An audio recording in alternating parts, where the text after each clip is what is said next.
Bajo las calles de Florencia, a mediados del siglo XIV, el suelo guardaba un secreto que nadie quería conocer. No era el secreto de ningún tesoro, era el secreto de los muertos. Tantos muertos, apilados en zanjas tan rápidamente cavadas, que la tierra misma parecía haber cambiado de naturaleza. La ciudad que había sido el corazón financiero y artístico de Europa, la ciudad de las bancas y los mercaderes, y las cúpulas que empezaban a dibujarse en los planos de los arquitectos, estaba en silencio. Un silencio que ningún florentino de esa generación olvidaría mientras viviera, y que marcaría todo lo que Europa haría, pensaría y construiría durante los 2 siglos siguientes. Eso es lo que queremos explorar hoy. No solo qué fue la muerte negra, sino qué le hizo al mundo que vino después, qué tipo de personas produjo, qué tipo de preguntas plantó en la mente de los que sobrevivieron, y cómo esas preguntas viajaron, décadas más tarde, hasta las aguas del Caribe, donde hombres que el mundo oficial había expulsado de sus márgenes construyeron algo que ningún rey ni ningún obispo habría querido reconocer como coherente, pero que lo era. Esta es la historia de una catástrofe y de su sombra larga, la sombra que atraviesa los siglos. Si este tipo de historia te atrapa, si te gusta adentrarte en los momentos más oscuros y más extraños del pasado humano, suscríbete ahora mismo a este canal y dale like al video. Y antes de que sigamos, cuéntame en los comentarios de dónde me estás viendo. No importa si son las 3 de la tarde de un martes o la medianoche de un viernes. Quiero saber desde qué rincón del mundo me escuchas mientras te cuento una de las historias más devastadoras que ha vivido nuestra especie. Vamos allá. Para entender qué fue la muerte negra, hay que entender primero el mundo en el que apareció. Porque la enfermedad no cayó del cielo como un rayo inexplicable.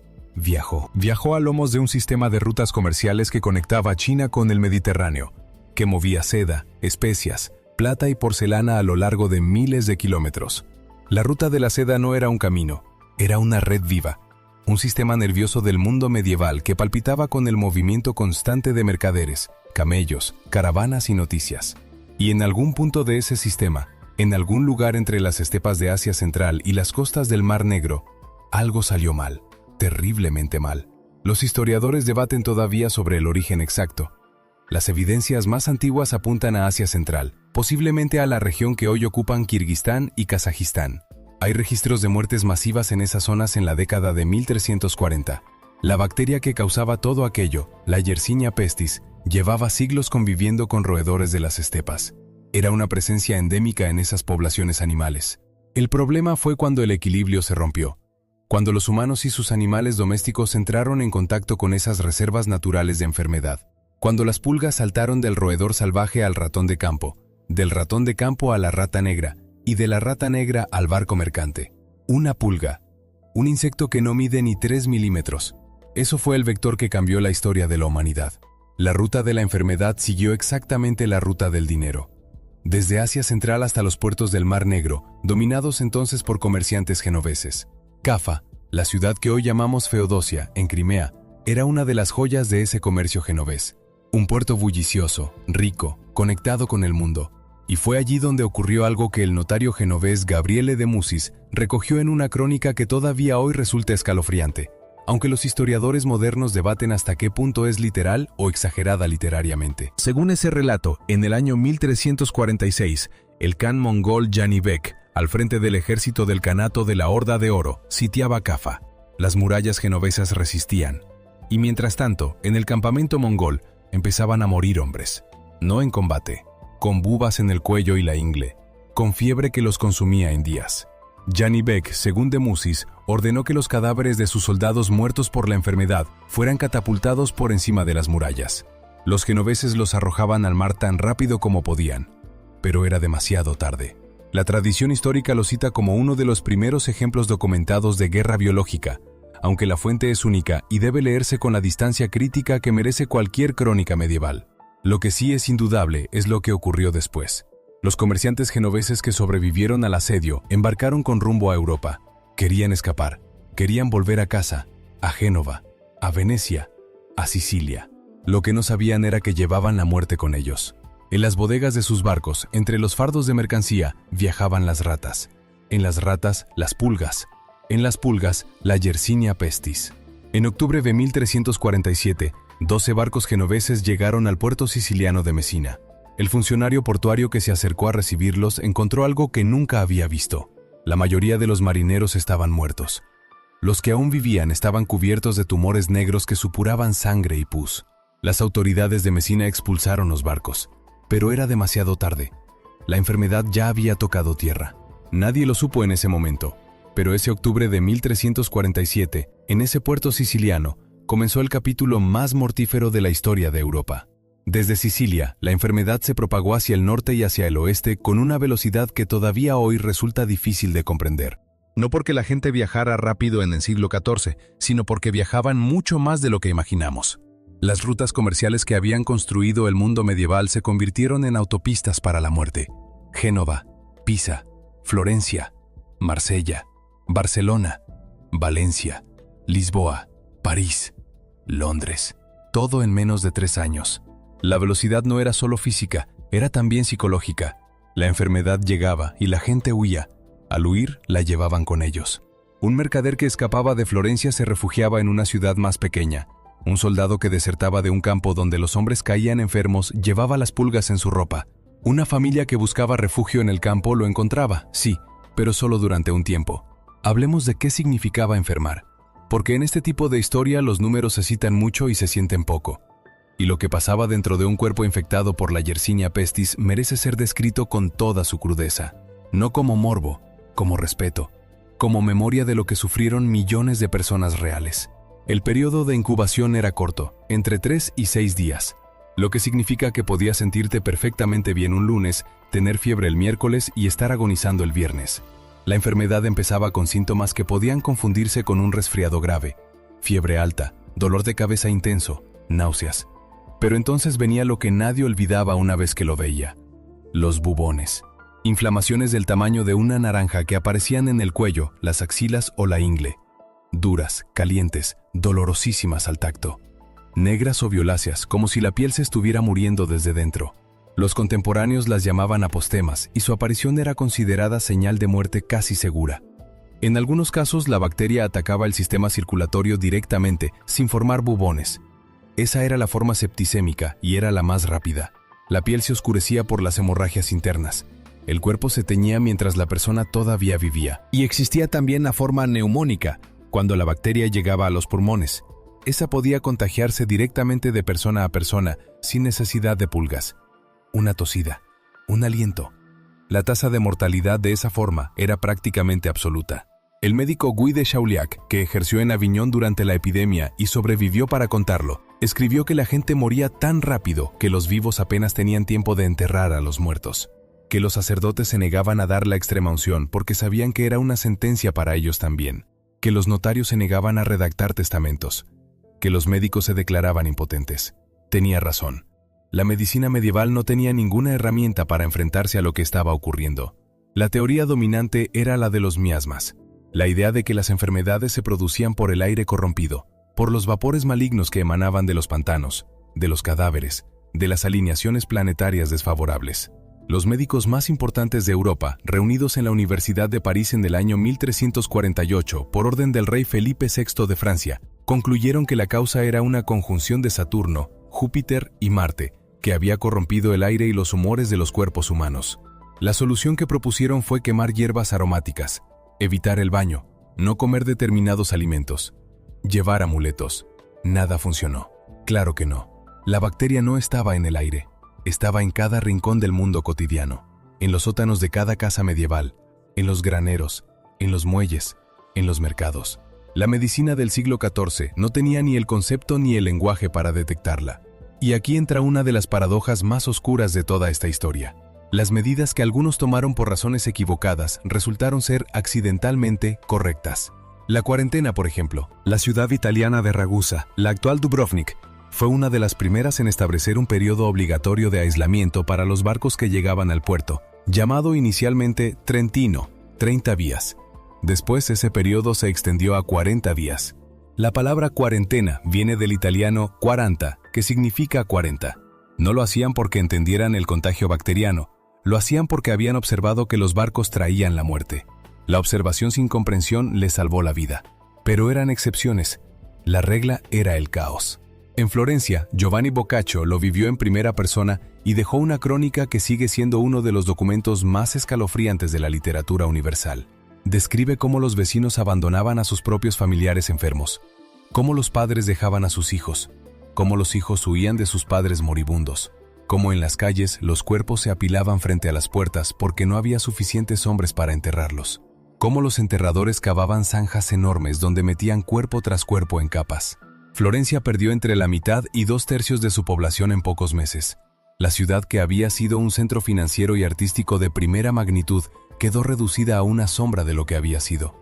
Las calles, que habían zumbado de actividad, de mercaderes y artesanos y discusiones políticas, quedaron en silencio.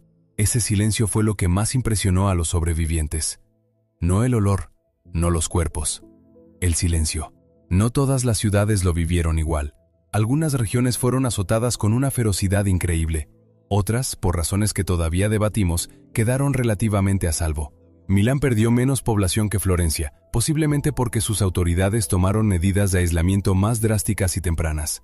El interior de Polonia parece haber sufrido menos que las zonas costeras. Esas excepciones generaron su propia mitología, y esa mitología tuvo consecuencias terribles. Cuando la gente no entiende por qué algo ocurre, busca explicaciones. Y en el siglo XIV europeo, las explicaciones disponibles eran fundamentalmente religiosas y étnicas. En decenas de ciudades a lo largo de Alemania, Francia y la Corona de Aragón, se extendió el rumor de que los judíos habían envenenado los pozos. No había ninguna evidencia, ninguna. Los judíos morían de peste igual que los demás, con la misma brutalidad, con la misma rapidez. Pero eso no importó. En Estrasburgo, en febrero de 1349, antes incluso de que la peste llegara a la ciudad con toda su fuerza, la comunidad judía fue masacrada. Unos 2000 judíos fueron llevados al cementerio y quemados vivos. El Papa Clemente VI emitió bulas papales declarando que los judíos eran inocentes, que morían de la misma enfermedad que los demás. Nadie le hizo demasiado caso. Las masacres de judíos durante la Muerte Negra destruyeron comunidades que llevaban siglos establecidas en Europa Central. Algunas poblaciones judías huyeron hacia el este, hacia Polonia y Lituania, donde los príncipes locales les ofrecieron protección relativa. Ese desplazamiento masivo configuró el mapa demográfico de Europa del Este durante los siguientes 500 años. Todo como consecuencia directa del miedo y la irracionalidad desencadenados por una bacteria que nadie podía ver. Y mientras todo eso ocurría en las calles y en los campos, dentro de la Iglesia se estaba produciendo otra crisis de proporciones enormes. La Iglesia Católica era, en el siglo XIV, mucho más que una institución religiosa. Era el sistema nervioso ideológico de Europa Occidental. Daba sentido a la vida y a la muerte. Y la pregunta que se repetía en cada pueblo, en cada ciudad, en cada monasterio y cada catedral de Europa era siempre la misma. ¿Por qué permite Dios esto? Era una pregunta para la que la teología medieval tenía respuestas preparadas en versiones menores. El sufrimiento individual podía explicarse como prueba, como castigo, como purificación. Pero el sufrimiento de prácticamente toda la humanidad, el niño que moría sin haber cometido ningún pecado, el monje virtuoso que caía junto al pecador más empedernido, las respuestas tradicionales empezaron a fallar. Y ese fallo, invisible al principio, fue acumulando tensión durante décadas. Lo que sí se manifestó de inmediato fueron los flagelantes.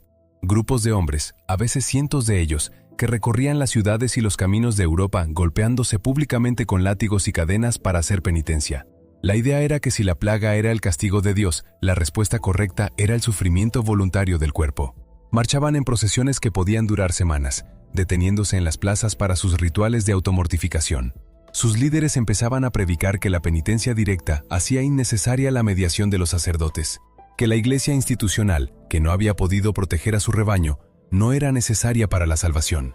El Papa Clemente VI los condenó en 1349. Muchos de sus líderes fueron ejecutados. El movimiento se dispersó, pero la idea que habían articulado, aunque crudamente, no desapareció. La idea de que quizás el intermediario institucional entre Dios y el creyente individual era prescindible. Esa idea iba a seguir creciendo, silenciosa, durante más de un siglo, hasta que un monje alemán llamado Lutero la convirtiera en una revolución que partió a Europa en dos. Mientras tanto, el arte procesaba el trauma de una manera que todavía hoy resulta fascinante. La danza de la muerte era una representación alegórica en la que la muerte personificada bailaba con representantes de todos los estamentos sociales: el papa, el rey, el obispo, el mercader, el campesino, el niño. La idea era que ante la muerte todos somos iguales, que el rey no está más a salvo que el siervo. Era una idea radicalmente subversiva para una sociedad organizada en torno a la jerarquía. El feudalismo descansaba sobre la idea de que había un orden natural, divinamente sancionado, que ponía a cada persona en su lugar. y la muerte venía a decir que ese orden era una ilusión. Esa visión penetró en la pintura, en la escultura, en la literatura. Las iglesias empezaron a decorarse con representaciones de esqueletos danzantes, de cadáveres que tendían la mano a los vivos. No era solo morbosidad, era una manera de darle forma a algo que había resultado inasible, incontrolable, absolutamente ajeno a toda lógica humana.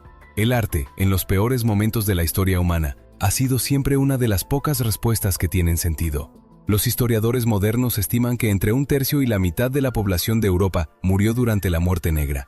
Ese porcentaje solo se vuelve real cuando intentas traducirlo a aldeas concretas, a familias concretas, a individuos concretos. Piensa en esto. Si vives en una comunidad de 100 personas y 30 o 50 de ellas mueren en pocos meses, lo que queda no es solo una comunidad con menos gente. Es una comunidad que ha perdido artesanos especializados, que no tiene quien cultive los campos, que no tiene quien enseñe a los hijos de quienes sobrevivieron. La transmisión del conocimiento, fundamentalmente oral y práctica en el mundo medieval, se interrumpió en miles de lugares simultáneamente. Había campos sin cultivar porque no quedaban campesinos para trabajarlos. Había talleres cerrados porque el maestro artesano había muerto con todos sus aprendices. Había propiedades que nadie reclamaba porque toda la familia había desaparecido. La economía medieval, que ya era frágil, sufrió una sacudida de la que tardó décadas en recuperarse. Pero aquí viene algo que ningún contemporáneo habría podido predecir. La crisis también tuvo consecuencias que, a la larga, cambiaron Europa de maneras que habrían parecido imposibles antes de la epidemia. Los campesinos que sobrevivieron eran ahora un bien escaso. La tierra seguía ahí, pero faltaban manos para trabajarla. Esa escasez de mano de obra forzó a la nobleza a mejorar las condiciones de los siervos. Los señores que antes podían imponer cualquier condición porque los campesinos no tenían alternativa, ahora tenían que competir por ellos, ofrecer mejores términos, reducir las servidumbres, tolerar que sus siervos se marcharan a otra tierra si eran tratados mal. No ocurrió de un día para otro. Hubo rebeliones brutalmente reprimidas, como la Jacquerie francesa de 1358 o la revuelta de los campesinos ingleses de 1381. Pero la dirección era clara. El feudalismo clásico empezó a resquebrajarse bajo el peso de la catástrofe demográfica. Al mismo tiempo, las ciudades que habían perdido artesanos y comerciantes empezaron a absorber población del campo. La urbanización aceleró. Los gremios, que antes controlaban rígidamente quién podía aprender qué oficio, tuvieron que abrirse porque sencillamente no quedaban suficientes maestros. Las barreras entre estamentos sociales, que la Muerte Negra había demostrado ser completamente arbitrarias ante la biología, comenzaron a erosionarse. Antes de la peste, la sabiduría medieval era fundamentalmente acumulativa y reverencial. Se estudiaba a Aristóteles porque Aristóteles lo había dicho. Se seguían los preceptos de los médicos de la antigüedad porque eran la autoridad. La experiencia individual valía menos que la tradición establecida. Pero la Muerte Negra había hecho algo que ningún filósofo ni ningún teólogo podía ignorar. Los médicos con sus teorías de los miasmas habían fallado. Los teólogos con sus explicaciones de la ira divina no habían podido ofrecer ninguna solución. Y la observación directa, la experiencia empírica, empezó a ganar terreno frente a la autoridad de los textos. No de manera inmediata, no de manera radical, pero el germen estaba allí. Y ese germen, sembrado en el caos y el dolor de la Muerte Negra, era el mismo que décadas después daría lugar al pensamiento que llamamos Renacimiento. No es casualidad. Florencia, que había perdido a la mitad de su población, se convirtió 50 años después en el corazón del Renacimiento italiano. Boccaccio, que había descrito los cadáveres apilados en sus calles, escribió también el Decamerón, esa colección de cuentos donde la vitalidad, el humor, la inteligencia y el deseo humanos triunfan sobre la muerte. No porque la muerte no existiera, sino precisamente porque existía. La hermosura siempre ha necesitado el contraste de la oscuridad para brillar del todo. El pensador Ibn Yaldún, que nació en el año 1332 y cuya familia fue diezmada por los brotes recurrentes de la epidemia que azotaron el norte de África en los años siguientes al gran estallido inicial, escribió sobre la Muerte Negra con una lucidez que atraviesa los siglos. En su obra cumbre describió cómo la civilización, ese proceso acumulativo y frágil de construcción colectiva de conocimiento y orden social, puede ser interrumpida por fuerzas que escapan completamente al control humano. Que la historia no es solo la historia de los grandes hombres y sus decisiones. Es también la historia de las bacterias, de los climas, de las fuerzas que operan por debajo de la conciencia humana y que, de vez en cuando, suben a la superficie con una violencia que todo lo reordena. Ibn Yaldún escribía eso en el siglo XIV. Nos costó varios siglos más entenderlo plenamente, pero sería demasiado sencillo quedarse solo con una narrativa de catástrofe redentora. El sufrimiento de millones de personas reales no se justifica por sus consecuencias históricas. Los niños que murieron solos no murieron para que 2 generaciones después, Brunelleschi pudiera diseñar la cúpula del Duomo. Los judíos masacrados en Estrasburgo no murieron para que su historia nos enseñara algo sobre la irracionalidad del miedo colectivo. La historia no tiene esa clase de justicia. Lo que sí tiene es esa capacidad brutal de transformar, de tomar lo que era y convertirlo en otra cosa sin pedir permiso, sin avisar, sin ninguna garantía de que lo que viene después sea mejor. A veces lo es, a veces no. A veces simplemente es diferente. La muerte negra no fue el fin de Europa, pero fue el fin de una Europa. La que existía antes de octubre de 1347 nunca volvió. Lo que surgió de las cenizas era algo nuevo, más pequeño demográficamente pero mentalmente más inquieto, más desconfiado de las autoridades establecidas, más capaz de buscar por su cuenta, más consciente de la fragilidad de la vida y, paradójicamente, más hambriento de ella. Y la Yersinia pestis no desapareció. La muerte negra no fue un episodio cerrado. Fue la irrupción de una enfermedad que se instaló en Europa y que volvió una y otra vez durante más de 3 siglos. El siglo XV tuvo sus propias oleadas. El siglo XVI también. La Gran Plaga de Londres ocurrió en 1665. La última gran epidemia de peste en Europa occidental no fue en la Edad Media. Fue a principios del siglo XVIII, en Marsella, que perdió la mitad de su población. Cada oleada era menos devastadora que la primera. Los genetistas modernos han encontrado evidencias de un proceso notable. Algunas variantes genéticas que confieren resistencia a ciertas bacterias son significativamente más comunes en las poblaciones de descendencia europea. La hipótesis más probable es que la muerte negra actuó como un filtro biológico. Los que no tenían esa protección murieron, los que la tenían sobrevivieron, y sus genes están hoy en nosotros. La selección natural operando en tiempo histórico.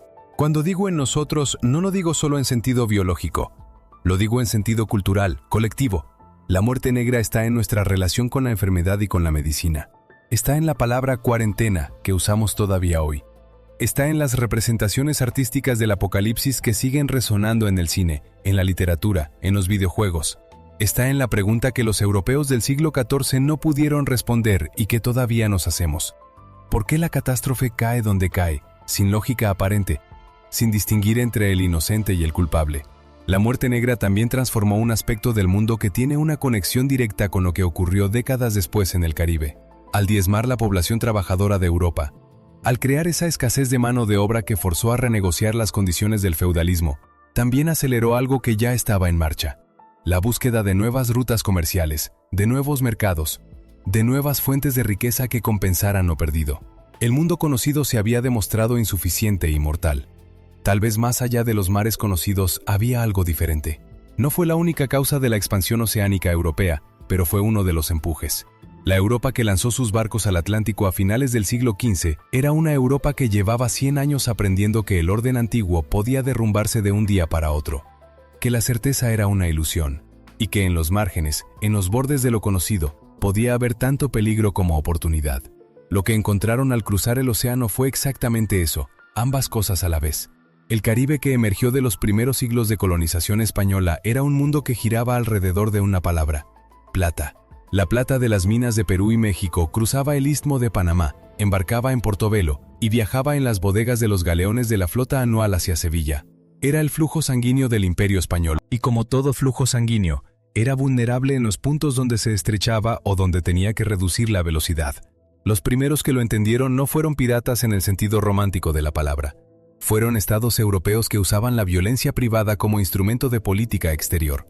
Francia e Inglaterra, que no tenían acceso al sistema colonial español, empezaron a emitir cartas de marca, documentos que autorizaban a capitanes privados a atacar barcos y posesiones del enemigo a cambio de una parte del botín para la corona.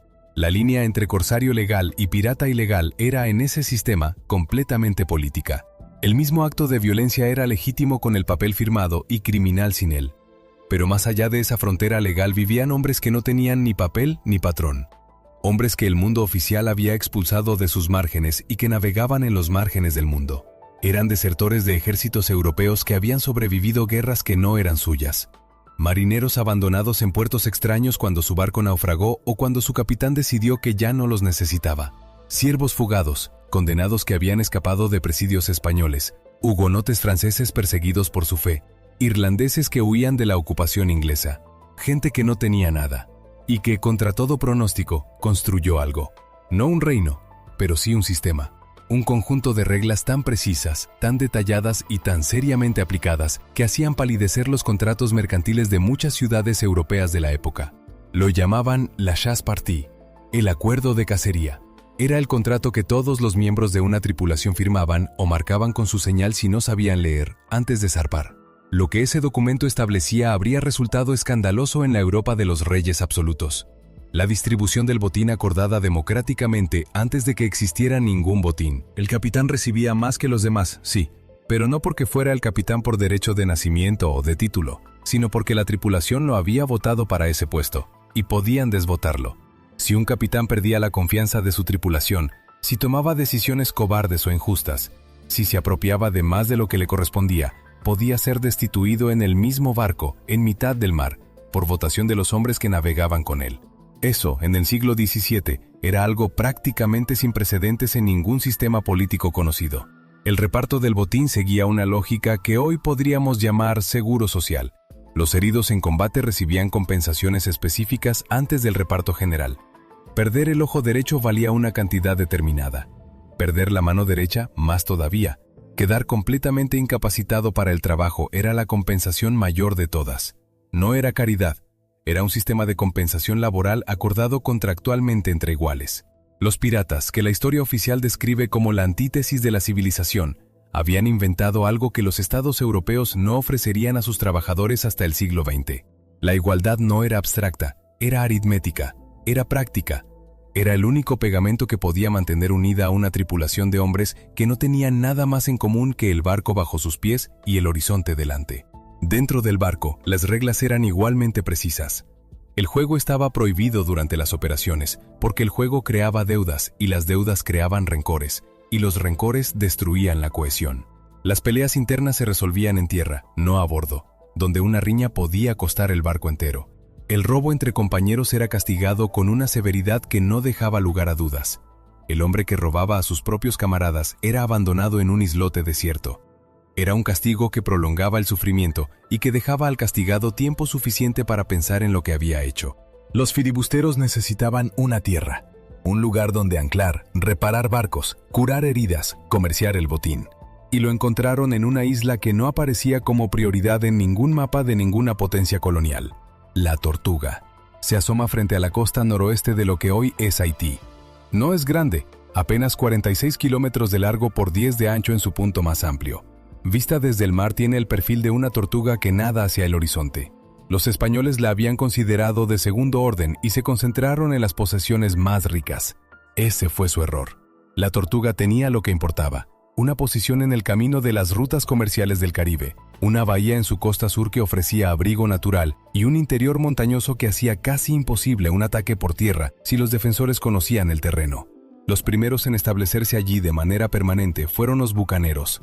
No los filibusteros del mar todavía, sino sus predecesores terrestres.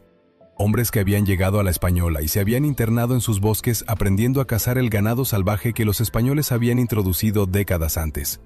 Habían desarrollado una técnica particular para curar y ahumar la carne que aprendieron de los indígenas arahuacos, el bucán, el fuego lento sobre madera verde que preservaba la carne durante semanas. Los bucaneros tomaron su nombre de esa técnica. Eran en su origen carniceros ahumadores que vendían su carne salada a los barcos que pasaban. Los españoles los expulsaron. Esa expulsión fue otro de esos errores monumentales que la historia recuerda por sus consecuencias. Los bucaneros, sin sus tierras de caza, se instalaron en la Tortuga, y sin tierra que cultivar ni ganado que cazar, hicieron lo único que les quedaba: se metieron en el mar. La transformación de bucanero en filibustero fue gradual, pragmática, impulsada por la necesidad. Y una vez que ocurrió, fue irreversible. El mar daba mucho más que el bosque. El hombre que transformó la Tortuga de refugio local en capital del mundo filibustero fue Jean Levasseur, un ingeniero militar hugonote experto en fortificaciones, que llegó en el año 1642. En lugar de intentar civilizar a los hombres que ya vivían allí, los organizó, los equipó y construyó sobre el promontorio que dominaba la bahía una fortaleza que los contemporáneos describían como casi inexpugnable. Los cañones apuntaban hacia el mar, hacia los únicos ángulos desde los que una flota podía acercarse. El único camino de acceso era una escalera de piedra tan estrecha que los atacantes tendrían que subir en fila india, perfectamente expuestos. Levasseur entendió que los filibusteros eran la única fuerza que podía mantener a los españoles a raya. Les dio base, les dio protección, les cobró una parte del botín a cambio. Era el sistema que los gobiernos coloniales europeos llamaban corso, cuando lo practicaban sus propios ciudadanos con patente oficial, y piratería, cuando lo practicaban los que no tenían esa patente. La línea entre uno y otro era más política que moral. Levasseur se volvió excéntrico con los años, como tienden a volverse los hombres que gobiernan sin ningún control externo. Se comportaba cada vez más como un señor feudal arbitrario. Fue asesinado en 1653 por dos de sus propios lugartenientes. Los españoles aprovecharon el caos para atacar y tomar la Tortuga brevemente. Los franceses respondieron enviando un nuevo gobernador. El hombre que llegó en 1664, Bertrand d'Ogeron, fue quien convirtió la Tortuga en el centro de poder que la historia recuerda. Era suficientemente inteligente para entender que no podía gobernar a los filibusteros por métodos convencionales. En lugar de imponer la ley francesa, se convirtió en el mediador entre ellos y la corona. Les consiguió cartas de marca. Les proporcionó suministros, armas, munición, y a cambio les pedía que atacaran a los españoles. Los filibusteros, que habían estado atacando a los españoles de todas formas porque era lo que sabían hacer, accedieron encantados. Ahora además tenían cobertura legal. Bajo d'Ogeron, la Tortuga alcanzó su momento de mayor esplendor y mayor caos simultáneamente. La ciudad que se había formado alrededor de la bahía era un lugar que no se parecía a ningún otro en el mundo del siglo XVII. Tabernas donde se hablaban 6 idiomas en el mismo banco, mercados donde se vendía seda robada de galeones españoles junto a carne ahumada y rones que quemaban la garganta. Herrerías que reparaban cañones y cirujanos que amputaban extremidades con la misma eficiencia expeditiva. Hombres nacidos en Normandía bebían junto a hombres de Jamaica, de Lisboa, de las Islas Canarias. Nadie preguntaba de dónde venías. La única pregunta relevante era si sabías hacer tu parte en un ataque. Esa era la cultura de la Tortuga, una cultura de presente puro, de concentración absoluta en el aquí y el ahora, que tenía sentido perfecto para hombres cuyo futuro era tan incierto que pensar más allá de la próxima expedición era casi un lujo. No acumulaban, gastaban el botín con la misma velocidad con que lo habían ganado, y luego volvían al mar, porque el mar era donde estaba el dinero, y el dinero viajaba siempre de la misma manera, en el vientre de los galeones españoles cargados de plata peruana, de cacao mexicano, de añil y cochinilla y cuero. El sistema de flotas que España había construido para proteger ese tráfico era formidable sobre el papel. 2 flotas anuales, escoltadas por navíos de guerra que salían de Sevilla y regresaban cargadas de riqueza. Era el sistema nervioso del Imperio Español, y era exactamente lo que los filibusteros habían aprendido a atacar. No frontalmente, nunca frontalmente. El filibustero era un depredador de emboscada, de paciencia, de velocidad explosiva en el momento preciso. Sus barcos eran más pequeños que los galeones, pero también más rápidos y mucho más maniobrables. Podían navegar con menos viento, podían meterse en calas poco profundas donde los grandes navíos de guerra no podían seguirlos. Usaban una táctica que los españoles llamaban abordaje y que los filibusteros habían perfeccionado hasta convertirla en una forma de arte violenta y sangrienta. La idea era acercarse al barco enemigo lo más rápido posible, sin detenerse a intercambiar cañonazos que podían hundir lo que querían capturar. La riqueza estaba en el barco intacto, no en los restos flotando en el mar. Disparaban a las velas del enemigo para inmovilizarlo, se pegaban a su casco con garfios y sogas, y entonces empezaba lo que realmente sabían hacer: el combate cuerpo a cuerpo en los espacios estrechos de una cubierta repleta de hombres que defendían sus vidas. Los supervivientes de esos ataques describían una experiencia absolutamente aterradora. Los filibusteros que saltaban a bordo no parecían tener miedo a morir, y es que en cierta manera no lo tenían, al menos no de la forma convencional. Hombres que habían perdido ya todo lo que podían perder, encontraban en el combate una libertad extraña, una ausencia de las inhibiciones que paralizaban a otros en los momentos de mayor peligro. Eso los hacía impredecibles, y la impredecibilidad en el combate vale más que la disciplina. El terror que sembraron en el Caribe español no era solo el terror de perder un barco o un cargamento, era el terror de algo que no seguía las reglas conocidas. Los capitanes de los galeones sabían cómo responder a una armada rival. Lo que no sabían era cómo responder a hombres que no valoraban su propia vida lo suficiente como para negociar antes de atacar. Las costas de Puerto Rico, Cuba y Venezuela vivieron durante décadas con el miedo permanente al ataque. El comercio español en el Caribe empezó a sangrar, no de un golpe fatal, de 1000 heridas pequeñas y constantes. Atacar barcos era una cosa, Atacar ciudades era otra completamente diferente. Y algunos de los hombres que navegaban desde la Tortuga empezaron a preguntarse por qué limitarse al mar si los mayores tesoros estaban en tierra. El más ambicioso de todos esos hombres, el que tomó esa pregunta y la convirtió en estrategia, era Galés. Había llegado al Caribe siendo joven, posiblemente como soldado. Su nombre era Henry Morgan. Morgan no planeaba ser una leyenda, planeaba ser rico. Y esa diferencia lo convierte en uno de los personajes más interesantes y más oscuros de todo el Caribe colonial. Mientras otros filibusteros soñaban con el próximo botín y bebían hasta el amanecer en las tabernas de Cayona, Morgan pensaba en escala. Pensaba como un general, como alguien que había entendido que el poder real no estaba en el mar, estaba en la tierra. La mayoría de las expediciones filibusteras eran improvisadas. Un capitán reunía hombres, zarpaba sin plan demasiado preciso, atacaba lo que encontraba. Morgan era diferente. Reconocía los objetivos antes de atacarlos, reclutaba con criterio. Coordinaba flotas enteras con la precisión de un almirante, y escogía sus blancos no por lo que parecían desde el mar, sino por lo que sabía que contenían. Su primer gran golpe fue Puerto Príncipe, en Cuba, en 1668. No era la ciudad más rica del Caribe español, pero estaba en el interior, lejos de la costa, en un lugar donde ningún ataque filibustero había llegado nunca. Los habitantes no tenían experiencia en defensa urbana, no esperaban nada.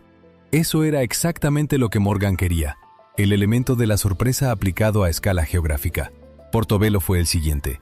Portobelo, en la costa caribeña de Panamá, era uno de los puertos más importantes del Imperio Español en América. Por allí pasaba la plata que venía del Perú, esperando embarcar hacia España en la flota anual. Tenía 3 fuertes, tenía una guarnición, tenía murallas.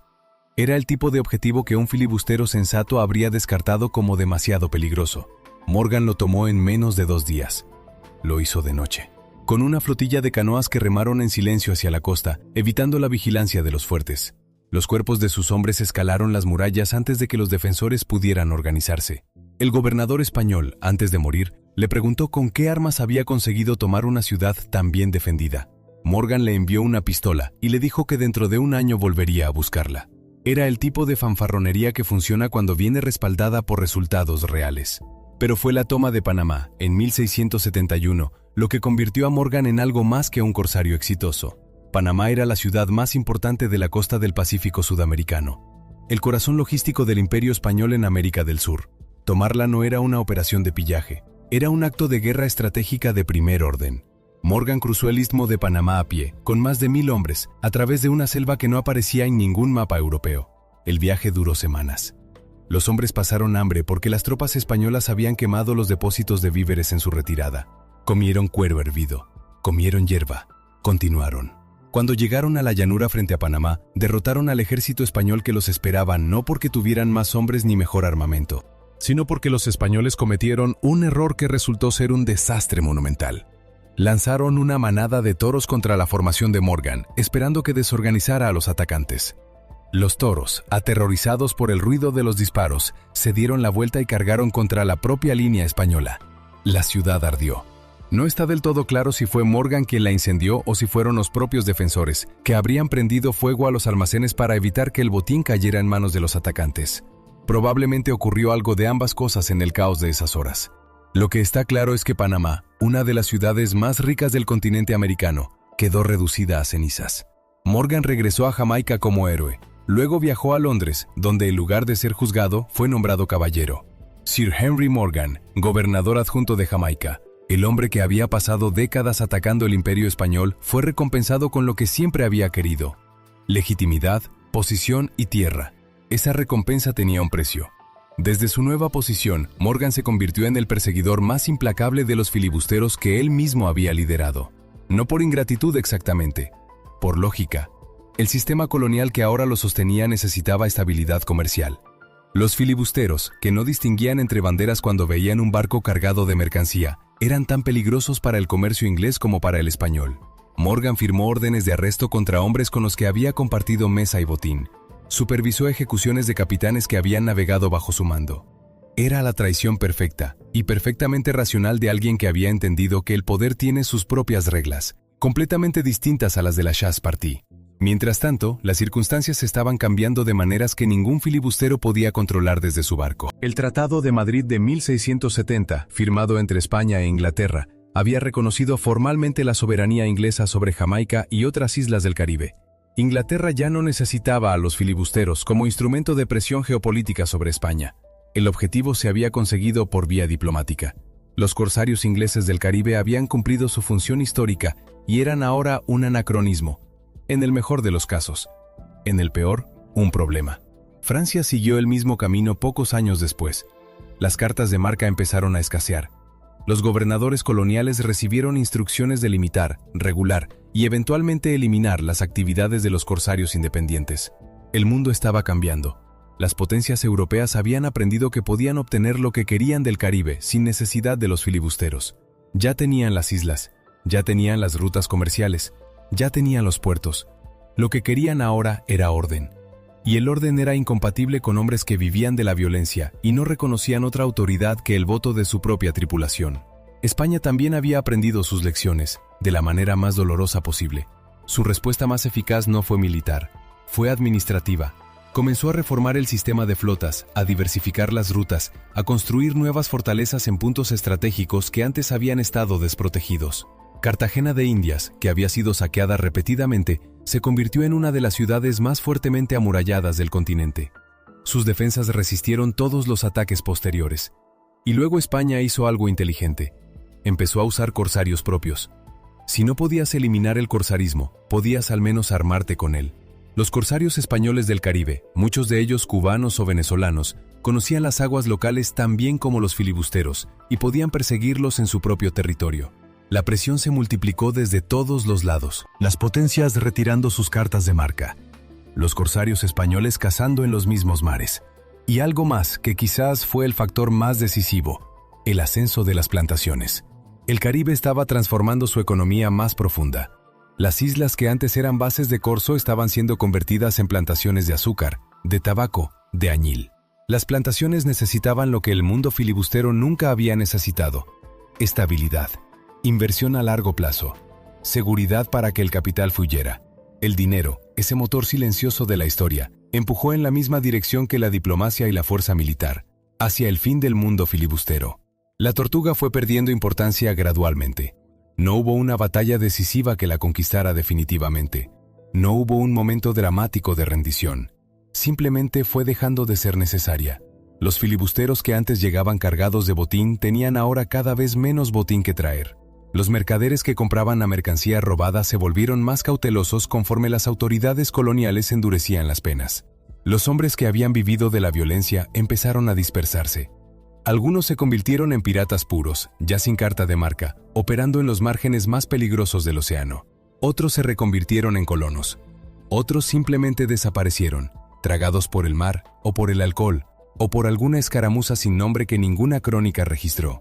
La generación que había construido el mito se fue extinguiendo sin hacer demasiado ruido. Y lo que quedó en su lugar fue algo que ninguno de ellos habría reconocido como suyo. Las primeras décadas del siglo XVIII vieron lo que los historiadores llaman la Edad de Oro de la piratería. Ese nombre es engañoso, porque sugiere continuidad con lo que había existido antes. Los piratas de ese periodo, los Barbanegra y los Calico Jack y las Anne Bonny, eran los herederos estilísticos de los filibusteros, pero operaban en un mundo mucho más hostil, con menos refugios seguros, y con potencias coloniales mucho más dispuestas y más capaces de perseguirlos. Barbanegra, cuyo nombre real era Edward Teach, es quizás el pirata más famoso de la historia. Su carrera duró 2 años antes de que la armada inglesa lo cazara frente a las costas de Carolina del Norte. 2 años. Los grandes filibusteros del siglo anterior habían operado durante décadas. Esa diferencia de escala temporal dice todo sobre cómo había cambiado el mundo en ese medio siglo. El ahorcamiento en masa de piratas en Nassau en 1718 fue más que una ejecución. Fue una declaración de principios.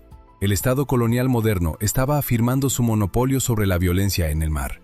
El mensaje era simple y brutal. El tiempo de los hombres libres del mar había terminado. Lo que quedó fue el mito. Y el mito, paradójicamente, resultó ser más duradero que cualquier fortaleza o cualquier carta de marca.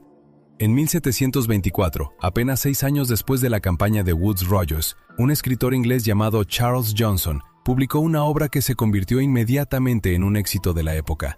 La llamó Historia General de los Robos y Asesinatos de los más famosos piratas.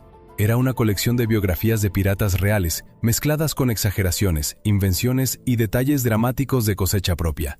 Capturó la imaginación del público de una manera que ninguna crónica histórica seca habría conseguido. Johnson, cuya identidad real todavía debaten los historiadores y que algunos han propuesto que era Daniel Defoe, el autor de Robinson Crusoe, entendió que lo que la gente quiere de los piratas no es exactamente la verdad. Es la verdad convertida en fábula moral, porque los piratas, en su existencia real y en su existencia imaginaria, plantean preguntas que las sociedades ordenadas no pueden responder cómodamente. ¿Qué hace legítima la propiedad? Si un rey puede ordenar a sus corsarios que roben barcos enemigos y eso se llama guerra, ¿qué diferencia hay con el pirata que roba barcos sin autorización del rey? La respuesta legal es clara. La respuesta moral es mucho más complicada. Y esa incomodidad, esa sensación de que la línea entre el Estado y el pirata es más arbitraria de lo que quisiéramos admitir, es lo que hace que los piratas sigan fascinándonos 300 años después. Los piratas habían construido, en su momento de mayor poder, algo que se parecía peligrosamente a una crítica práctica del orden colonial. No lo articulaban en términos filosóficos, no escribían manifiestos, pero lo que hacían, ese sistema de gobierno democrático en el barco, ese reparto igualitario del botín, esa indiferencia radical ante las jerarquías de nacimiento y de fe que organizaban la sociedad europea, decía algo sobre el mundo que los filósofos de la Ilustración tardarían décadas más en poder decir con palabras. Algunos académicos modernos, como el historiador Marcus Rediker, han argumentado que las tripulaciones pirata del siglo XVII y principios del XVIII fueron experimentos tempranos en democracia radical. Hombres expulsados del sistema que crearon un sistema propio. Hombres sin derechos que se inventaron derechos. Hombres sin voz que se dieron voz mutuamente. Es una lectura que tiene sus límites. Los filibusteros también practicaban la esclavitud, también cometían violencias que el mito romántico prefiere no mirar de frente. La utopía igualitaria del mar tenía sus propias exclusiones y sus propias contradicciones, pero el mito persiste precisamente porque contiene algo real. No toda la verdad, nunca toda la verdad, pero suficiente como para seguir resonando. La bandera negra con la calavera, la Jolly Roger, tiene su propia retórica visual más sofisticada de lo que parece. La calavera con las tibias cruzadas era un memento mori, un recuerdo de la muerte, que los piratas habían tomado de la iconografía religiosa europea y resignificado. En las iglesias, la calavera recordaba a los fieles que la vida era breve y que debían vivir con virtud. En el mástil de un barco pirata, la calavera decía algo diferente, que los hombres que navegaban bajo esa bandera ya habían hecho las paces con su propia muerte y que por tanto no tenían nada que temer. Era psicología de combate convertida en símbolo. Y funcionaba. Muchos barcos mercantes, al ver la bandera negra, se rendían sin disparar un solo cañonazo, porque la rendición significaba negociación, y los piratas que conseguían un botín sin combate preferían eso. La alternativa a la rendición pacífica era la bandera roja, que significaba que no habría cuartel. Esa alternativa estaba diseñada para persuadir, no para usarla siempre.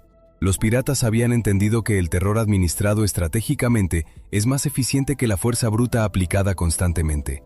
Robert Louis Stevenson, con La Isla del Tesoro, publicada en 1883, cristalizó la transformación del pirata real en figura literaria de manera definitiva. Long John Silver es una creación que mezcla la brutalidad de los filibusteros del siglo XVII con el encanto de un personaje de novela de aventuras. No es histórico, pero captura algo emocionalmente real sobre lo que la figura del pirata representa en la imaginación colectiva. Desde Stevenson hasta hoy, la línea es directa. El Capitán Garfio, Jack Sparrow en la pantalla del siglo XXI. La estética pirata que reaparece cíclicamente en la cultura popular, en los videojuegos, en los carnavales, en los tatuajes de gente que nunca ha visto el Caribe. Seguimos necesitando esa figura. Seguimos buscando en ella algo que el orden contemporáneo, con toda su eficiencia y toda su legalidad, no satisface. Creo que tiene que ver con algo fundamental en la experiencia humana. La fantasía de empezar desde cero, de construir tus propias reglas, de pertenecer a una comunidad que te elige y a la que tú eliges, sin que el accidente del nacimiento, ni la geografía, ni el apellido determinen tu lugar en ella. La fantasía de que tu valor se mide en lo que puedes hacer, no en lo que heredaste. Esa fantasía resonó en el siglo XVII entre los marginados del mundo colonial. Sigue resonando hoy entre personas que sienten que el sistema en el que viven no les deja espacio. Y aquí es donde los dos mundos de esta historia se encuentran de verdad. La Europa devastada por la muerte negra y el Caribe gobernado por la bandera negra son, en el fondo, dos capítulos de la misma pregunta.